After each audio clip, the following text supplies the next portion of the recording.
At Arizona State University, we're bringing world-class education from our globally acclaimed faculty to you. Ranked #1 in innovation for 10 consecutive years and #2 among public universities for employability, ASU isn't just ahead of the curve, it's creating new paths to success. Earn your degree from the nation's most innovative university. Online, that's a degree better. Explore more than 300 undergraduate, graduate, and certificate programs at asuonline.asu.edu. Stop right there. Yeah, you. If you like all things entertainment, current events, or Hollywood, then look no further. Creator to Creators, hosted by director Meosha of Horror Noir, interviews filmmakers and creatives from around the world.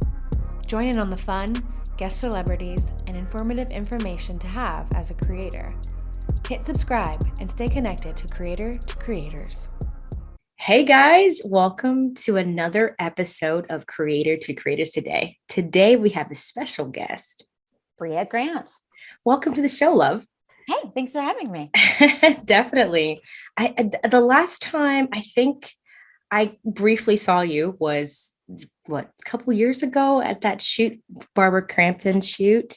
Yeah, it was pre-2020, but I don't think it was that pre, if that makes sense. I feel like I'm not what is time? Does time exist anymore? I don't know. I keep finding myself saying like last year, but I mean like 2019. Right. I say last year. Same.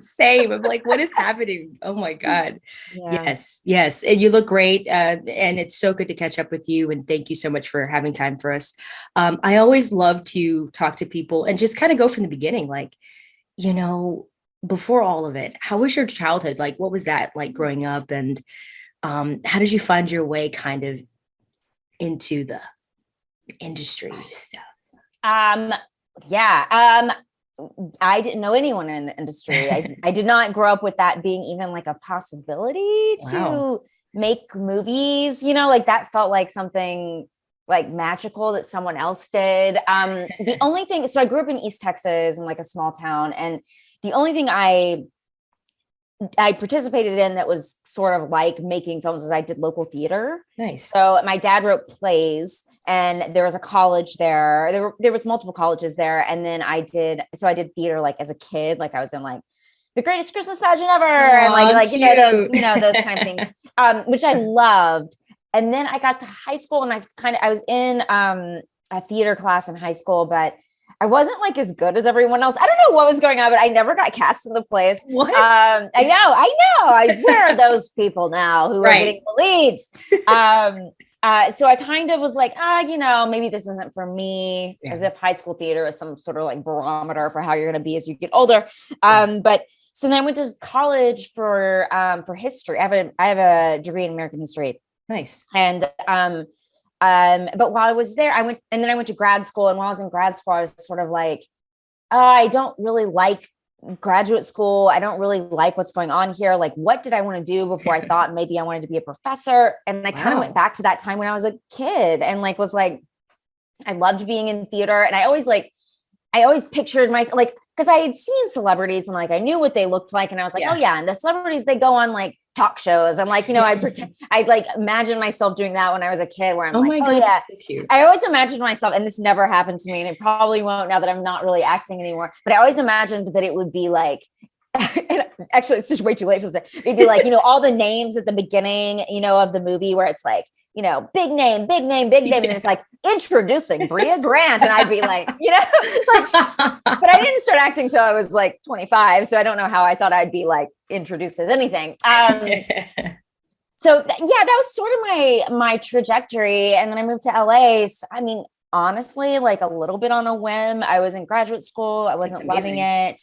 Yeah. And I had a breakup, and I was like, you know what? I'm going to pack my stuff in my car, and my dog at the time. And we just moved to LA, and I was like, let me just see how this goes. And I've been here now for 15 years. Wow. No, it's almost been longer. It's been longer than that. Holy crap. Wow. Yeah, that's amazing. Thanks. That's amazing. I love that. I think that's literally how I live my life. Like, you just got to go like that, take that leap of faith. I'm so glad you say this is actually, I'm glad you said that. This is my number one bit of advice to people who are like, I'm thinking about doing it. I'm like, you shouldn't think, just do it. Because if you think too hard, it doesn't make any sense. Yes, so true. And I think we spend so much time, and I am a person who wants to prep and do all the work and whatever. But I think if I had taken more time to think about the things that I've done, I wouldn't have done them. Like I kind of jump in head first to the deep end, whether or not there's water. Like that's sort of been my life mantra. And it's, it's backfired many times, but then in some ways it's created my career. So Absolutely. It's like between those two things. Yeah, I completely agree with you. Yes. That's how I live my life. I think I'm a gypsy, low key. Like I feel like I a couple years in some place. LA was the longest I've ever stayed anywhere. I think because it's just so much going on. Yeah. How long were you in LA for? Oh, 10 years. 10 years. That's a while. That's a commitment. Yeah. I got a good, my, connection and everything. And I was like, ooh, let's do Atlanta. And then now people are like, how are they going to be there? I'm like, I don't know.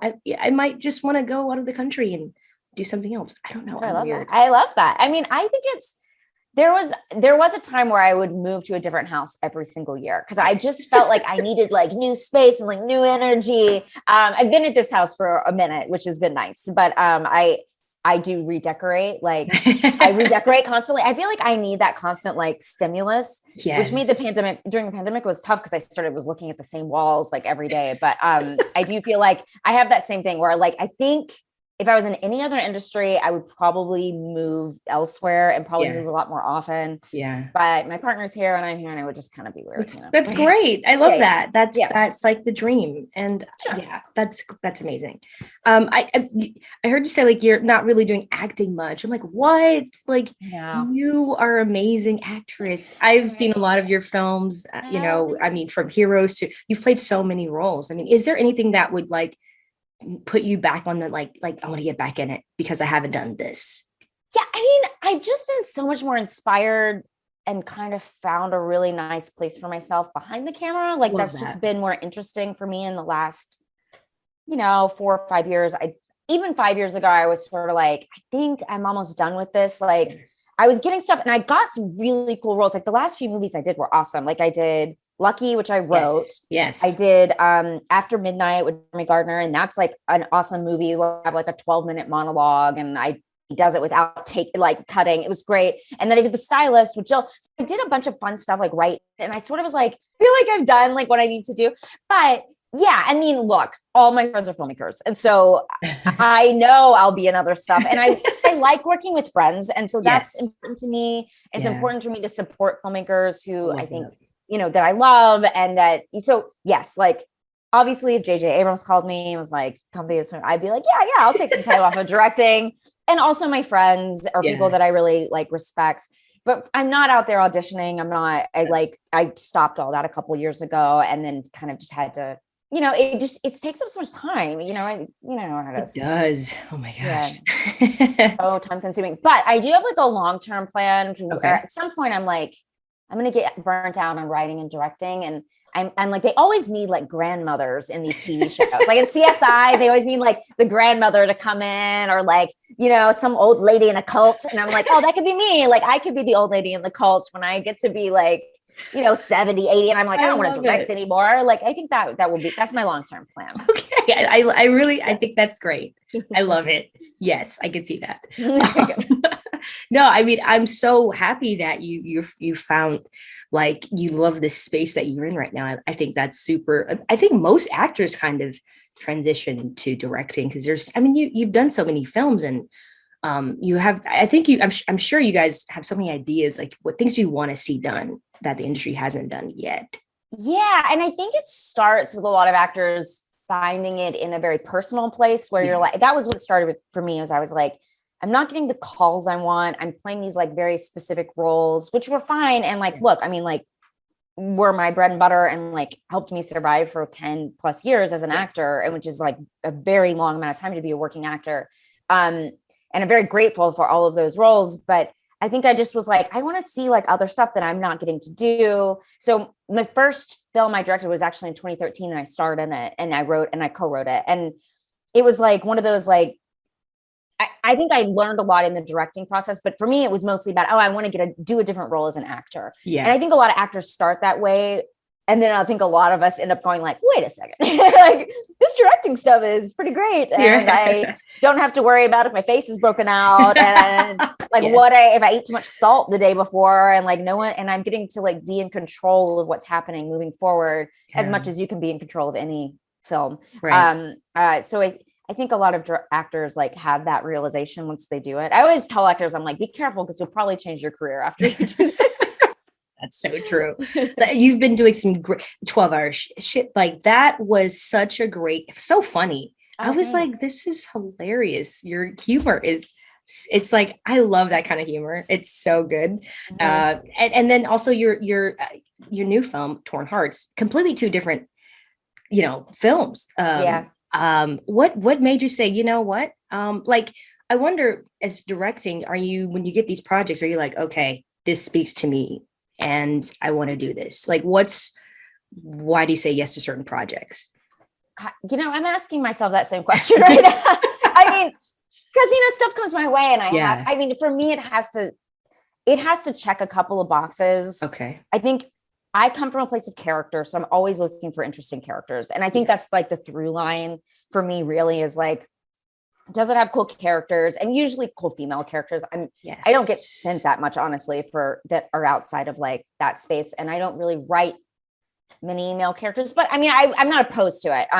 For sure. I would obviously love that opportunity as well, but complicated, interesting characters. Yes. I love characters who are in the like gray area. I love the characters who aren't like good all the time. Like they're making some choices that are questionable and we're kind of like, oh my God, why am I cheering for this person? Like that is always something that when I read that in a script, I'm like, yes, I want to make this movie. And then I don't know. I think it just depends on like other things that draw me in. Like I'm big on location. So like if it's a cool location, which like for Torn Hearts that I just did, that was like, there was this cool house we were going to get to deck out and like make really interesting, and getting to like design that house from, the bottom up, basically. I mean, it was a real house, and then we built some other rooms as well, but that kind of stuff is really fun to me, like creating space. And I think, I think it's just a combination. And I think any director will say this, is like, you can find your in, that it can be a good movie. But sometimes I get scripts and I'm like, it's an objectively great script.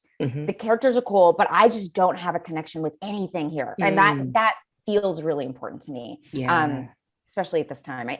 I mean, I'm not exactly a director. I'm not like jumping onto a ton of other people's projects because I write myself. Yeah. But I'm not opposed to it. But I feel like that there is this danger sometimes that you'll end up doing other people's voices a lot. And hopefully my voice comes out in all of the things that I've done. Yes, it has. And it's so, how you watch certain movies, like you watch a Spielberg or a Tim Burton, and they have like a particular style. Mm-hmm. Do you think that are you getting there, or do you stamp a certain style in each of your films? I think I'm getting there. I think, I'm still sort of building my team. Yeah. I've never worked with the same team on my features, and I've worked in television, and obviously those are different teams. But I think I'm getting to the point where I feel more confident about having that team, like knowing who I really trust, knowing what I like. And I think right now my stamp is always like, there's gonna be a lot of dark humor in anything I do. And even when like, sometimes it's maybe not in the script, I like end up adding, I like putting in that like dark sense of humor that I think both Torn Hearts and 12-Hour Shift have quite a bit of. Oh my gosh. So that's I feel like for me, especially coming from the actor side of things, I just focus on character, and I focus on dialogue and try to find ways to make that more Brea Grant-esque. No, you're doing fantastic. Like I loved it. I loved every moment of it. It was so good. And it was great to see her. A woman that is, I think she's in her 60s, if I'm not mistaken, right? Katey? I think Katey is. Hold on, I'm going to Google it. I want to say really mad if we are saying that she's in her 60s. I want to say she's been out there for a minute. You're right. She's almost 70. That's right. I didn't know how old she was. God, yes. I was like, yes. Because, you hear these stories in Hollywood, like, it's over at a certain age and that's it. So it's great to see women that are still working well past the quote unquote cutoff age. Yeah. And still sexy doing it. Oh, I think she looks so good. I know. It's like really, intimidating, honestly. Like it's intimidating to be around like a woman that beautiful, and she's very tall and she's very statuesque. Yeah. And like she just looks amazing, but she also just has a great presence. And I also say in 12-Hour Shift, I had Angela Bettis, who obviously is not that old, but she is over 40, and she also has a great presence. And I do find myself drawn to working with women that age. And when I see an opportunity, I definitely go for it. There's just not that many scripts out there with them as leads. I will say, I mean, I just so rarely read them. And why do you think that is?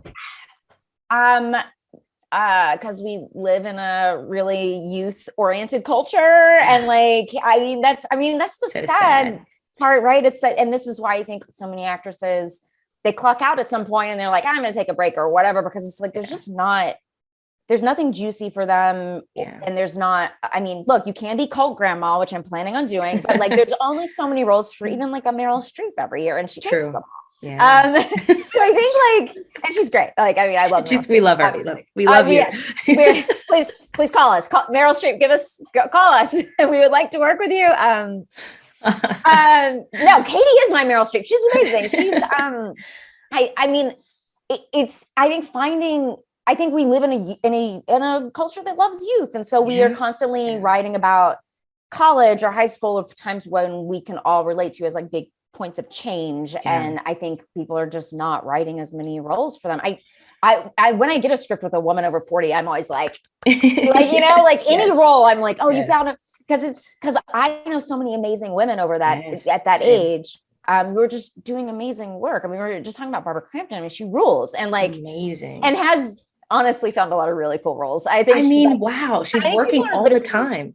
I think people are literally writing for her. Like I meet people and they're like, I'm writing Barbara Crampton like roles, but she has like carved that out, I think. And like, bless her, because I think we need more of that, because we don't need to see these great talents go away just because they hit 35 or 40. That's so silly. Yeah, it's not that way for men, unfortunately. No, not at all. There's always, anytime I'm reading, I'm like, right. And I have really talented male actor friends as well that I like love working with.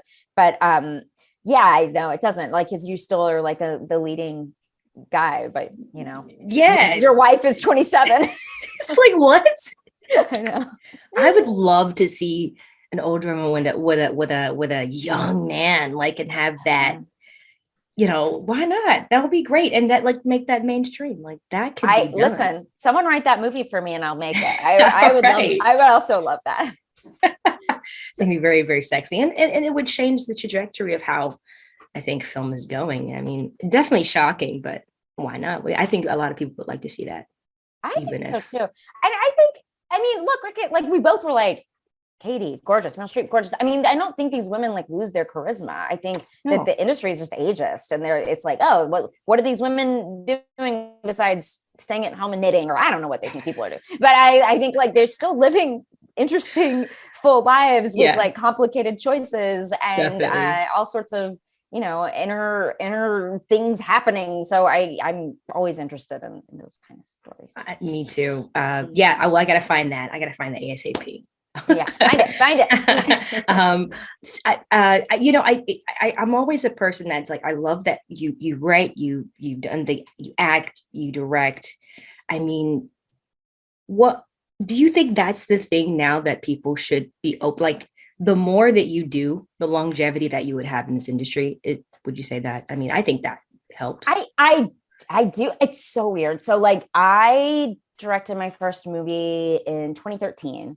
And I acted in it, and like I said, but at that time, this was not an exciting thing for people. My team at the time, they were like, they didn't understand it. They're like, you're an actor, you're making money as an actor. Why would you want to do anything else? Why are you writing? Why are you trying to direct? This is like a wild thing. And it was really like, they like kind of shut it down for me. And I think it's why it took so many years between my first and second movie, because 12-Hour Shift is, was almost 10 years later. I mean, it's like 6-7 years later, but it was a long time, because I just felt like I was really discouraged from trying to do multiple things. But then I feel like just a few years ago, people are suddenly like, if you're not writing, you're a loser, which I don't want to push that either.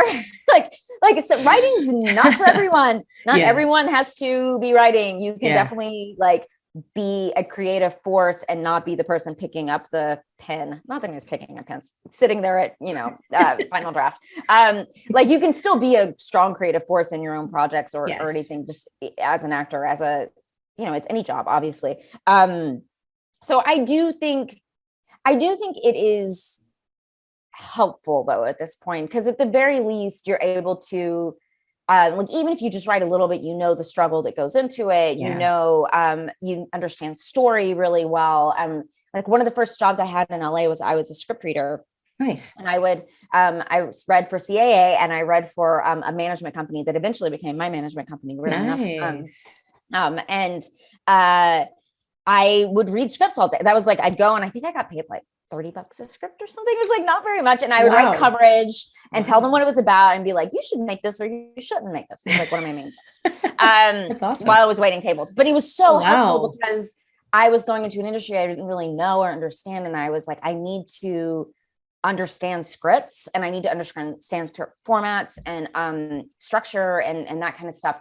And so I think that was very helpful for me, even just acting, just acting at that time. And I think people could do the same now just by writing, just by taking a writing class, like just learning, like, oh, the reason my character, like at this, like an actor that knows script, structure will go, oh, this is the midpoint of the movie. Yeah. My character needs to have this big change. Like just knowing that is going to help the creative process so much. Oh my gosh. Yes. And you're killing it. You're doing it. I love it. It's so refreshing to see. Like, I'm like, yes. Thank you. It's like, and it's like, you're a woman. It's great to see that. And I think the more we see that, the better. Yeah. I think it is important to see it.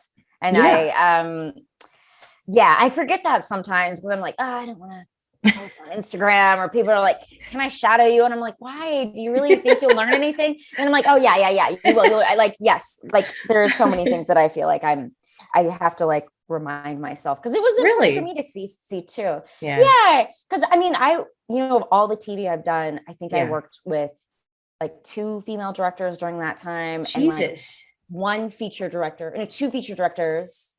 And I worked with 2 more female feature directors in the last couple of years. But I just think it was really important for me to see them. I will say, like, I did 1 day on Pitch Perfect 3, 2. I think I'm Is it 2? I think there's so many. I'm in 2. I love them. I don't know which one I'm in. I did 1 day. I know. They're so funny. I know they're so funny, but I just like watched Elizabeth Banks and I remember thinking, she's such a boss. Like she like knew what she was doing. The scene involved like a lot of stuff. And she was like, everyone was listening to her. And I was like, oh. And that just kind of inspired you to. I mean, I had already directed a movie at that point, but the experience was hard. And I was like, can I actually do this? And seeing Elizabeth Banks was like important. I love that you got to watch her do her thing, like, in action. That's pretty awesome. It's funny. I read an article about just since, the movie theaters and how it's taken a big hit. Like a lot of people aren't going to the theaters anymore since the pandemic and all that stuff. So like, I mean, has it affect like anything when you're making a film and releasing it, the sales, since things are slowly opening up, like slowly but surely? Yeah. I mean, yes. So I had 2 movies do festivals during the pandemic, like do online festivals. So I had Lucky and 12 Hour Shift, and people were kind of everyone was like, we want content, but no one wanted to spend a ton of money on that content because they didn't know what was going to happen. So that definitely affected us. And then now I think we're just at this place, and it's part pandemic has rushed it, but also I think people just don't want to go unless they're because it's expensive to go to the movies. And like, I have a great home entertainment system. So it's like, I do still love going to the movies, but nice. I think it's just affecting budgets, I think, in a lot of ways, like a lot of things that we're like, oh, we know this is going to streaming. So like, we don't want to spend, this much money knowing that it's going straight to streaming. And this is like the max a streamer is going to buy it for. And I'm going through this right now with some projects where it's a little bit like, okay, if we get this person, like maybe we'll go to theaters, but if we can't get this person, like we just have to know that this has to be a movie under a certain budget level, which is pretty small compared to how much they used to make movies for. So, you know, making a movie for under $5 million because you can't get a cast that is like going to get you a theatrical release. That's kind of like where a lot of filmmakers are at, I think. Plus it's just hard to get those people there's so much content. So they're reading stuff all the time and like, they just have so many options.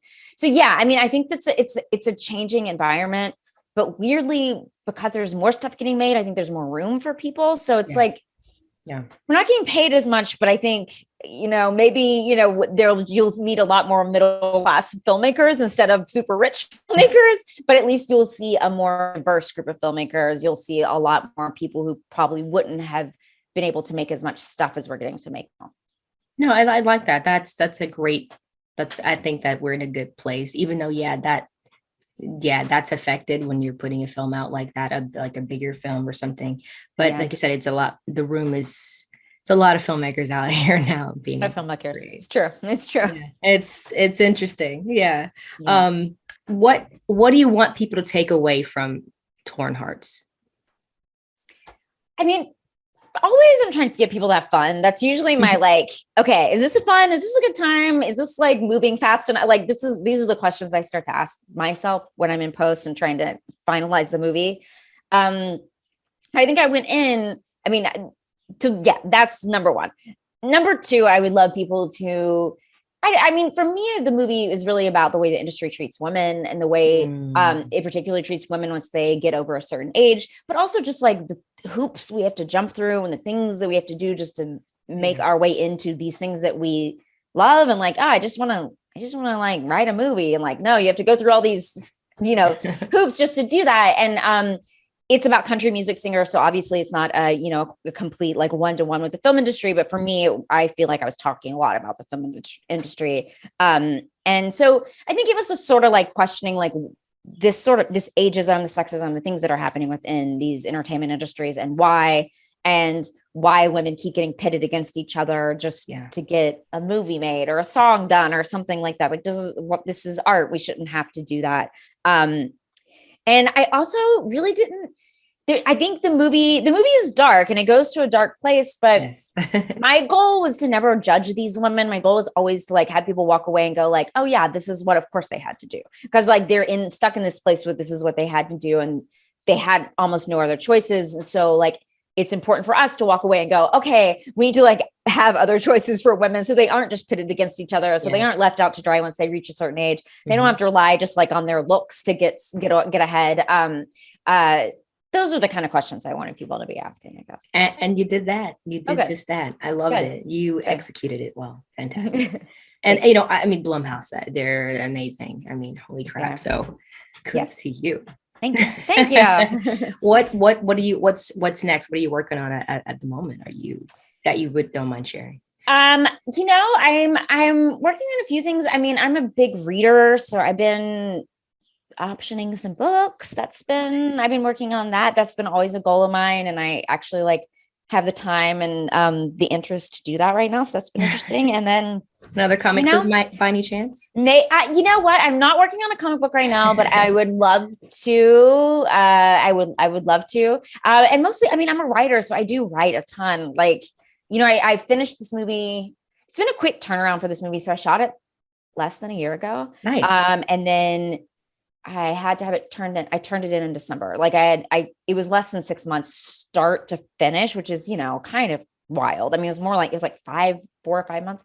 Wow. It was very quick. So I took a little bit of a break and then I just sort of been back to my writing and trying to get stuff out there writing wise, which is, you know, it takes a long time to write a script, but I sort of love the process. And like, there's nothing that makes me happier than like sitting down and like writing in the morning with like a dog next to me. And like, that's just like the perfect life for me. I love that. That's beautiful. For everybody that comes on the show, you can only pick one and there's no wrong answer, but just wondering what you would pick. Loyalty or respect? Just in general, just these two giant terms. Okay. Which one do you prefer? Loyalty. Loyalty. I'm a Libra. Okay. I'm like, okay. I don't believe in that kind of stuff, but I do. I am sort of like a dyed in the wool Libra in a lot of ways. Like I'm very, I am very loyal. I like when people are loyal. If you were like, you can only work with the people who you like, who you've worked with in the past this much of your life, I'd be like, great. Like, that sounds wonderful. I love the people that I love being around. Yeah. And I feel like there is like a respect in that. Like I feel loyal to them for working for me. And hopefully they feel the same way about me. And so I'm going to say loyalty. That I applied it to work immediately, which is sort of depressing. I feel like you should have been like, what about in life? And I'm like, what is life? What is life? Right. It just continues to go on. I know. Yes, I need to address that. Should be like life or work. That should be the question. No, I love it. Great answer. Thank you. Where can people find you on social media to follow you and all those good things? I'm on Instagram now. I'm on Instagram. It's just Brea Grant. And I have a podcast I have a podcast too. I have a book podcast. And it's just about reading and books. It's really nerdy. It's called Reading Glasses and it comes out every Thursday. Love it. I love that. Thank you so much for coming on. It was a pleasure talking to you. Yeah, thank you for having me. Yes. And thank you guys for listening. And always remember to live, love, laugh. Bye, guys.